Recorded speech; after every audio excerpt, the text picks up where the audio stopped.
Okay, Gaza. How you going? What's right. happening, Shane? What's happening? I can't even remember how long ago it was we last caught up. Maybe a couple of months ago. About that long? Maybe that long. But yeah, it has been a while. But well, here we are again. Yeah. No Dozer. No Dozer, no Ryan. But, oh well. the OGs are back at it. That's why they pay us the big bucks. I'm still waiting for that check. But, you know, everyone, welcome back because, yeah, it has been a little while. A lot of things have been going on and it's good to be back in front of the cameras for a little while and hopefully we can talk some BMX... Nationals, Grands, a little bit of product. So a little bit going on. Enough definitely to have a little chat. All right. So maybe we should kick off with Nationals. You actually got along and spent a couple of days with us. What were your thoughts? Oh, look, it was my time was limited, obviously. It is a big week for everyone. I just got up on there on the Friday, Saturday. But the facilities there are phenomenal. It's so impressive. It always has been. But for me, as like almost an outsider just walking in, the Pro Shop alley was unbelievable. The pit area in the velodrome is fantastic. The way that's laid out to, you know, be in a big grass area with concrete around to warm up, cool down, or whatever. The facilities there are fantastic. The catering was good. A few food vans and everything. I never tried any of the food. I don't think I ate anything while I was there. I don't think I did either. But to have them there, you know, along with, you know, some good options, like I think there was a boost juice type one and everything, so it's not just your deep fried rubbish and everything. It was had some good options, kebabs, smoked meat, a few beef, you know, it was a good selection instead of just your normal run-of-the-mill canteen. Not that there's anything wrong with BMX canteens, the ladies there and men do a fantastic job, but yeah, it was good. The toilets probably not enough, I reckon. It seemed. There was a bit of a queue just before racing, I noticed. Massive, a lot of nervies going on. So yeah, then obviously that's just the surrounds. The track itself, crazy, you know. So I don't ride obviously, but you know, talking to a few of the riders, it seemed like everyone was very happy with it. It was amazing considering, what was it, 12 months prior. Completely flatted out. It was underwater, yeah. You could only see the tips of some of the taller jumps on the track. Yeah. Gate was wasted. The elite gate was wasted because water through all of the boards and everything. Jeez. So to think that, you know, there was a big question mark hanging over the rumour mill, whether or not they'll be able to run it. But clearly the club, a very small and hard-working club, sort of stayed focused and with a lot of help from the council and... just managed to pull it together, didn't they, really? The track came together nicely. You did an interview with Dale, didn't you? Dale Brown. He's one of the co-presidents there. Yeah, so... Oh, co-president? Yeah. That's pretty cool. I haven't met the other president. Okay. But, yeah, I remember watching that and he was very motivated, saying, yeah, it was, you know, 100%, it'll all be good. Dave from All Tracks did a heap of work there and everything. Yeah. And so, yeah, to get it up to that level after such... devastating floods and everything was crazy. Yeah, I was super impressed. Everything seemed to flow well, apart from a little issue with a snake that held things up for a bit on the Saturday, which has got to be almost a first, I think. So I don't know if everyone's seen the footage there, but the snake decided to hide under the starting hill concrete for a little while until a snake wrangler came in and got him. I think it reared its head once someone had crashed and it thought, oh, okay, it's safe to go out now. It's all quiet. Not realising it was going to go face-to-face with 1,000 spectators. Yeah, so, no, really good. And what about yourself? Being a rider, how'd you find it? It was... Notice I said rider and not racer. No, that's wrong. It was a great track. Flowed really well. It was fast. There was nothing there that made me think, geez, I'm going to die. Even though they had merged the third straight to have two separate straights, a pro straight and an amateur straight. They did a really good job of that. Clearly still aimed directly at the elites, but I think that's fine. They can aim it at the elites and not have too many crashes through it and everyone else be able to cope. It was great. It's still feels like one of the longest tracks in BMX, just because you're working so hard all the way to the line, if you're motivated to do that.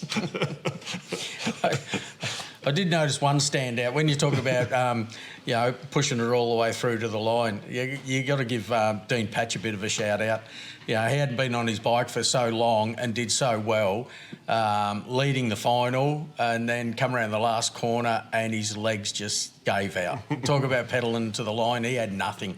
He even, talking to him after the race, he got across the finish line and he had to just fall off his bike. He didn't have enough muscle strength in his legs to even support himself or to stand or get off the bike or anything. He had to just fall. Wow. I mean, he just burnt, and simply because we all know Dean, and he's a fantastic guy and super fit, but he just hadn't been on his bike for so long that his legs just gave out. And shows how important it is to maintain that level of fitness. Well, it's a different fitness, really. Racing BMX, and just doing your walks or going for rides or whatever, you really need to keep maintaining that race fitness by spending time at the track, by racing, and I think you could see. So Dean was beaten by Carl. Carl had been doing a lot of racing. Yeah, competed well at the World Championships. He had the legs at the end. And that's all the difference. You can be the strongest guy out there, but if you don't have the legs to the finish line. Or you could be the heaviest guy out there and be lucky to make the finish, like someone I know. But it was a great nationals. I worked out that my first nationals was 1983, so 40 years later, still at it, and still enjoying, still having fun. I met a whole bunch of people that I've never met before. Had a lot of laughs in staging because there's quite a few crashes that stopped races. Yeah. So we're all sitting out in the sun trying to make fun of each other and try to let the time go by while we were baking in the hot Shepparton sun. But it was great. I don't think I heard anyone complain about it, but there were so many rumours leading into it, and I guess that's just BMX, So much for not being able to run it because the surface wasn't going to be able to hold up and all the rest of it. Like we said, the guys at Shepparton did a fantastic job, and I'm sure there's going to be a lot more races there over the coming couple of years or few years. The Shepparton Council put a lot of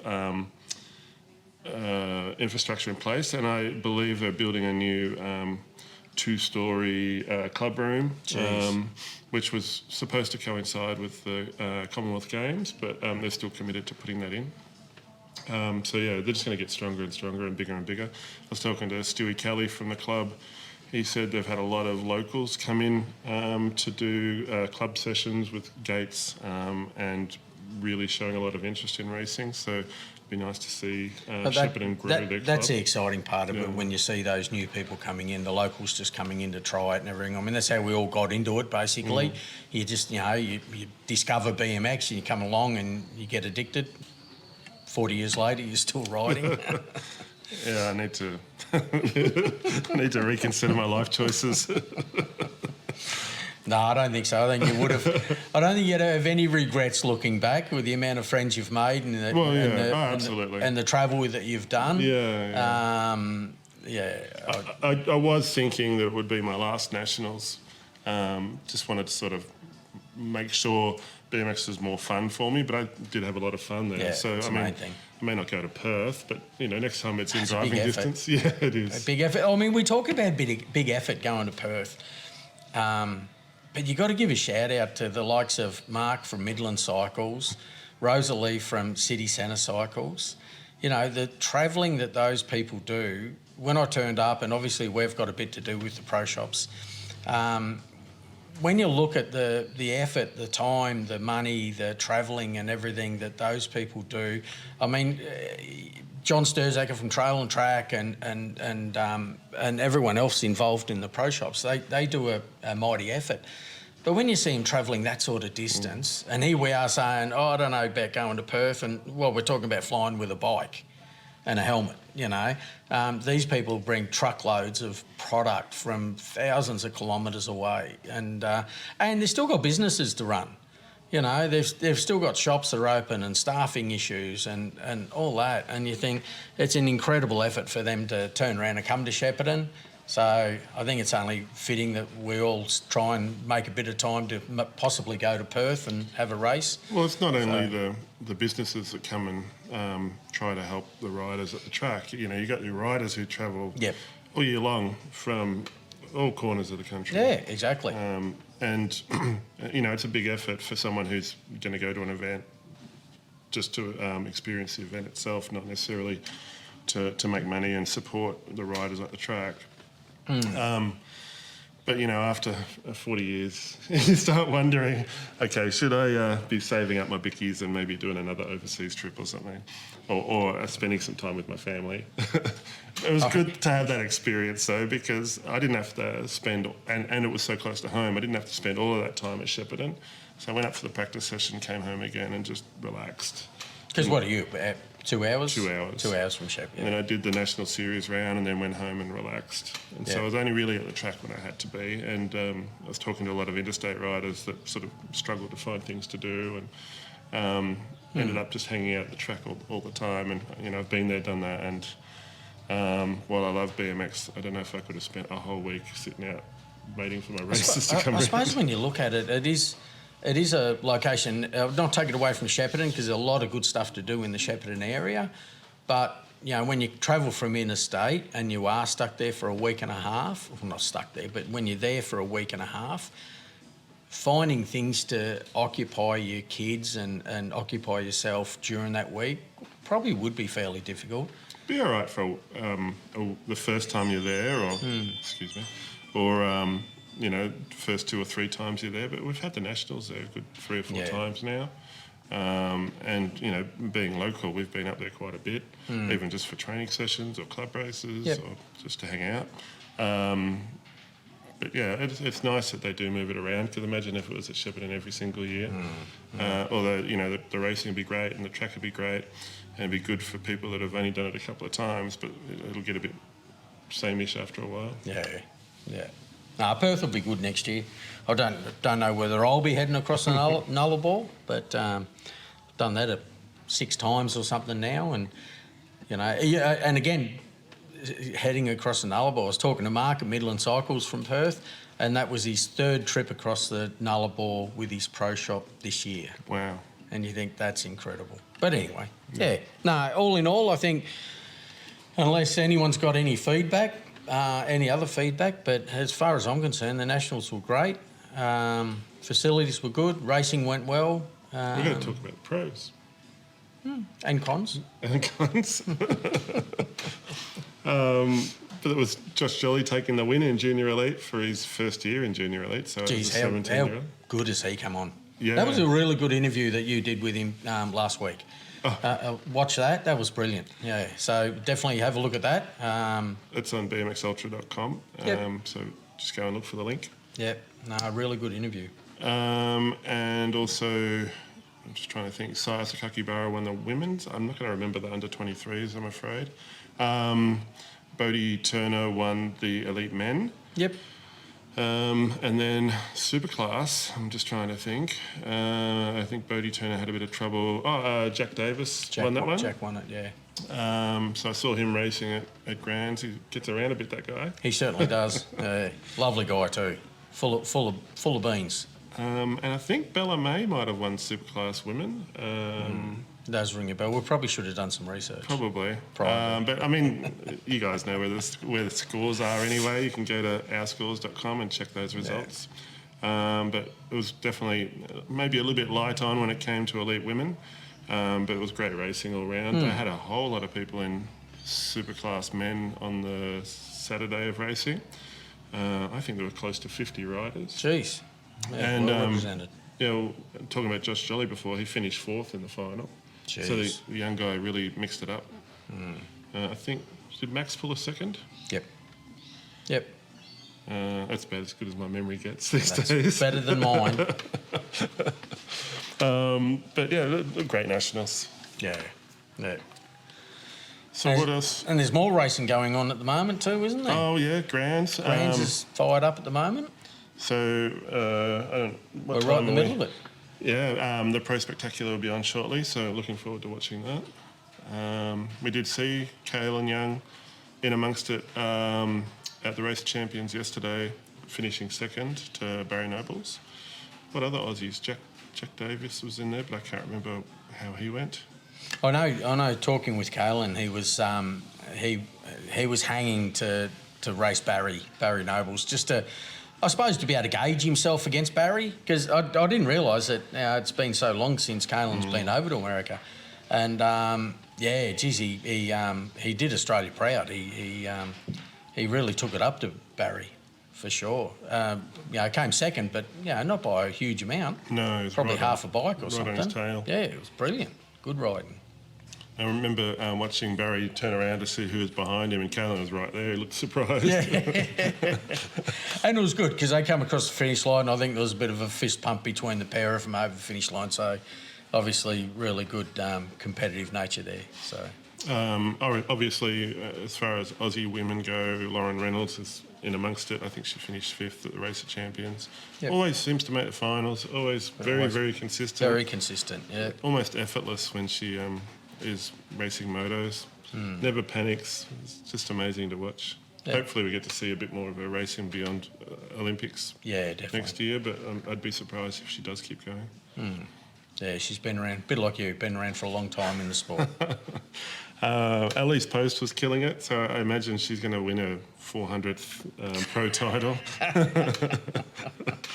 And Joris Day looks like he's on fire. I don't think anyone's going to touch him, although Cam Wood did win the Race of Champions. Joris got third, so there's only 10 points difference, so it will be a lot of pressure at the race, at the Pro Spectacular, but I think Joris is just going to have the edge. Three finals. I think it'll just be more consistent. Yeah. One thing I did notice is Josh McLean was racing just in fly gear yesterday, but today he's running daylight jersey. Oh, okay. I think he's still on his old bike, but it seems like he might have got picked up by daylight overnight, and he's flying as well. So it's good to see him back up to pace.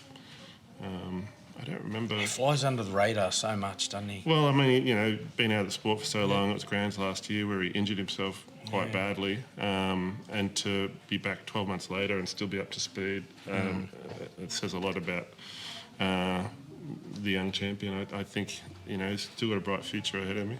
I did notice that Isaac Kennedy, not racing at the moment, but he looks like he's ready to go. Pretty strong. Like some of the video clips he's been putting out with his training sessions and just, getting some Ks under the bike.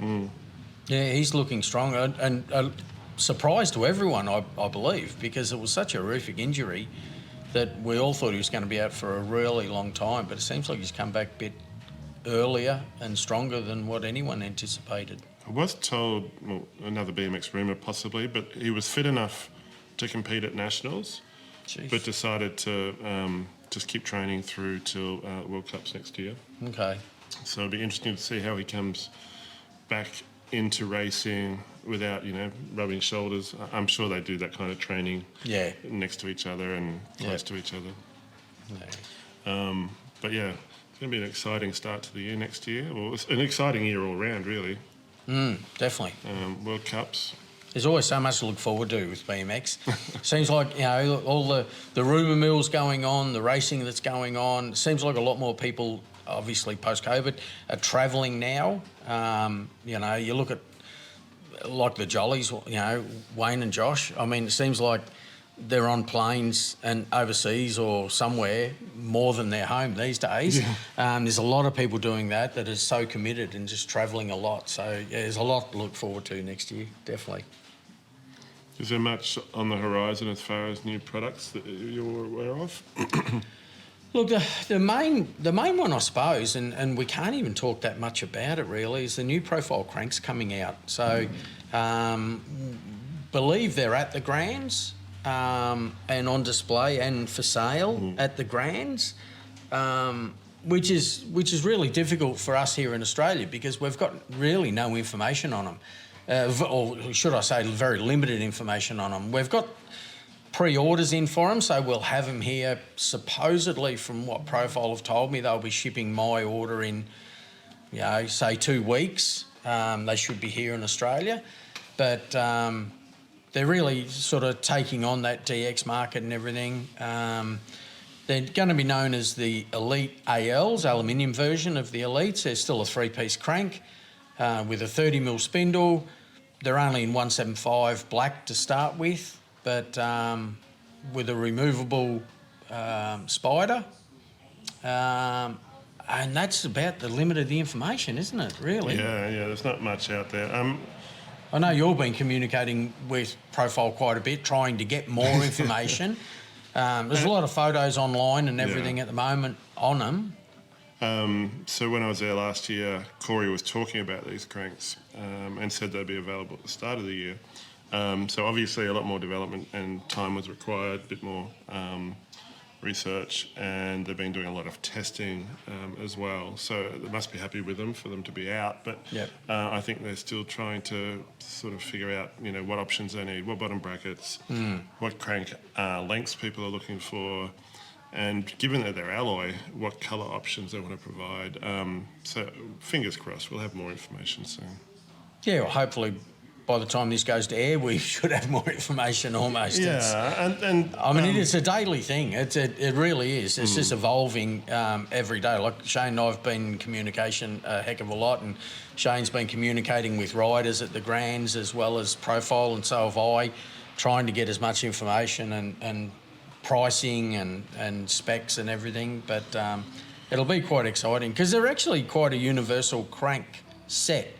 They're BMX race specific, but also utilised for e-bike, mountain bike, downhill, etc., etc. So it seems like they're trying to target quite a broad market with them. In talking to Corey, they're actually lighter than Shimano as well. Oh, good. Okay. And unlike Shimano that are hollow cast aluminium, these are basically milled out behind them. Like a wafer almost. Yeah. Yeah. So, it'll be interesting to see how the market takes to them. Yeah, so cross our fingers, we'll have them here in a couple of weeks. That's what we've been promised from Profile, and I know we've got a lot of people lining up for them already, so we've even got a couple of builds sitting here waiting for them. So right. That's how sort of popular they are. So that's definitely a really hot new topic and new product at the moment. There are a couple of others, and talking about Isaac Kennedy before, we've got Isaac Kennedy coffee mugs in, very limited. They're actually numbered. This is number 1 of 25. But yeah, they're numbered. There's only 25 available, obviously, and they're in stock at the moment. To coincide with those, we've also got the Isaac Kennedy race jersey. He's a little replica boy, race jersey. He's not very big. He looks. They say the TV makes adds 10 pounds. They've added a lot. I did grab a small one to save me standing here like this. But yeah, we've got them in quite a few sizes. I think there's 8 sizes or something. We've only got a couple of each size, big, so they are quite limited. But yeah, they're in stock and available anywhere around Australia. The other thing I wanted to show too is what IKON have done, is they've bought out, because there's a variety of coloured forks available. For those people who invest in a set of forks to match their bike, for instance, say you've got a yellow frame, you buy a set of IKON forks with yellow stickers. What they've done is they've bought out decal sets that you can actually transform the colour of your forks. So if you turn around and upgrade your frame and go to a teal frame, you don't then have to purchase another set of forks. Basically, you buy the stickers. So this set of forks here that I'm actually showing is a yellow set of forks, and we've put the teal stickers over the yellow. So as you can see, they come up full factory, and you can't see any of the yellow. So yeah, you can just change them or just freshen up. If you've got a teal set, they get a little bit buffed or whatever, you can freshen them up with a new set of stickers. So they're available in 4 colourways at this stage, and I believe that IKON will probably expand that. But yeah, so there's 4 different colourways at the moment. So you've got grey, teal, sand, and slate. So is that the current chase lineup of colours? Yeah, pretty well. We've just done a build for Sean Dwight, and we'll superimpose a photo here somewhere of the slate. So he went with an RSP5 slate frame, and we put the colour-matched decals on the forks, and you can also get the rim decals. So he left with the grey, but you can put, he could have made the carbon rims slate as well, and also the 11 handlebars. I think it was just black, white bars, and again, we put slate stickers on his handlebars, and it's just colour matched everything. So if we'll superimpose a photo so you can see that. But yeah, it just gives you those options without then having to turn around and fork out for a new set of bars. Yeah, so hopefully they expand those decal range, because obviously to bring in reds and blues and things like that would be good. So these are more your factory type colourways at the moment. So yeah, so that's pretty exciting. So for the for $24, you can revamp your forks instead of leaving them yellow, blue, green, whatever. So no, those sticker kits are set up to match these, but there'd be nothing to stop you from customising your answer forks, for example, that are all black and trying to put these stickers on with the... I mean, you'd probably leave the IKON off, but just for the colour panels. And...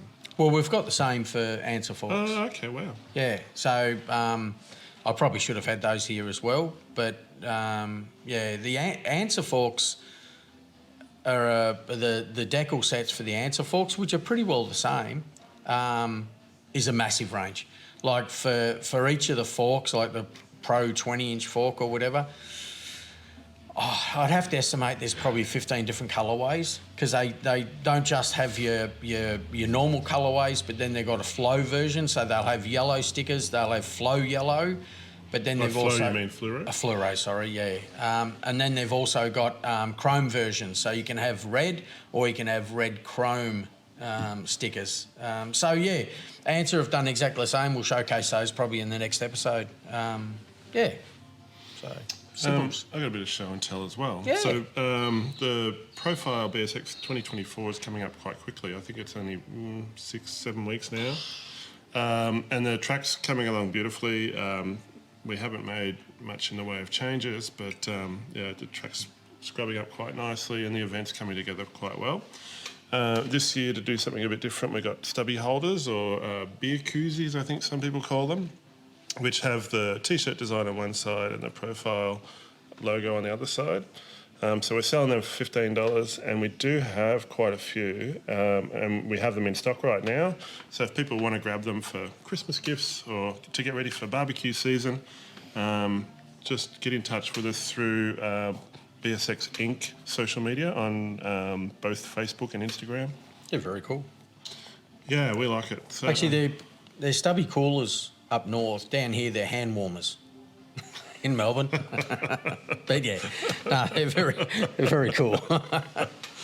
ODI have just come on board as one of our sponsors. They've been supporting the event on and off over the past maybe 6 or 7 years. So we managed to get hold of a whole bunch of the new Vans grips, the version 2.1s, which are hot off the presses. We actually had to wait for our shipment so that these could come off the machines. And we were looking at those before. They're quite nice. Got a mini flange. Nothing wrong with a mini flange on a grip. Gives it a bit of an old school feel still, but looks kind of new school. So they're the single clamp versions. So we'll have most of these colours at BSX, and these ones actually, the coloured ones, will probably be a auction or maybe even a buy now style setup to help us raise money for the Children's Hospital. And so we'll also have grips as prizes for the non-money classes, so the 8 to 13s and the 45 and over.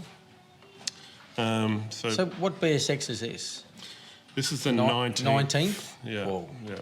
So definitely plan to do the 20th. Yep. And it'll either be the last in the current format or the first in a new format. So not quite sure yet. Jeez. There's a lot of effort going into the event every year, and I just want to sort of make it easy for everyone and still be able to raise money, still let everyone have fun on the track, but not make it so much damn work. Yeah. I think we've mentioned it many times. People don't realise the work that goes into it. Yeah. That you and your supporters, but Ursula being one, and other riders and friends and everything. It's amazing the effort that goes into it. Yeah, there's a ton of people that make it happen. I don't do it all myself.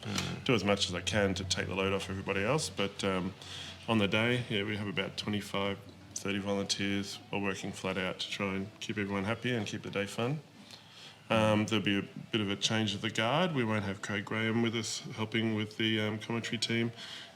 He's been doing a lot of travelling this year and can't afford the time off. So I do believe we're going to have a surprise commentator. Mm-hmm. Okay. An import. Someone from a different state. And that's about all I'll say for now, but they may or may not have been commentating at the Nationals. So Sean's got to step up now. He's got a professional commentator to deal with. Oh my God. He will. There's one thing Sean can definitely do, and that's talk. So put a mic in his hand and he's at home.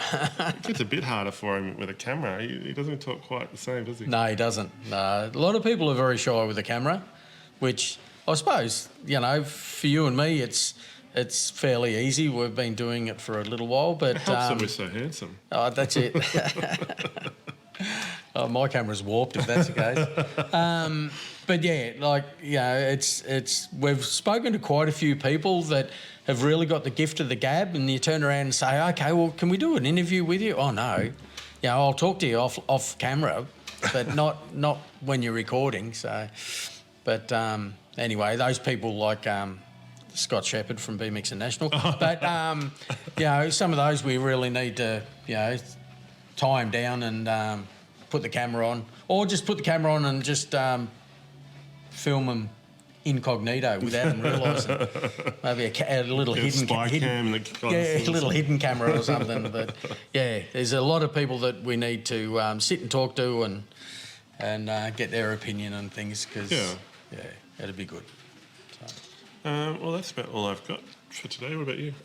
Oh, look, honestly, there's a mountain of new products that have come in and are about to come in and everything, but lack of preparation. I just haven't dragged anything out. We were going to have Ryan with us today, but unfortunately he's a bit busy, so probably a little bit unprepared in regards to that, but it was more important just to sit down and catch up on some of the news that's been going on, and so that's probably about it for me. All right. We'll catch you next time. No worries. Thanks everyone for watching, and stay tuned. Maybe we should be saying Merry Christmas. Who knows if we're going to get together again before then. Happy New Year. I might end up doing the next one down in Rosebud. All right, guys. Okay, see you all.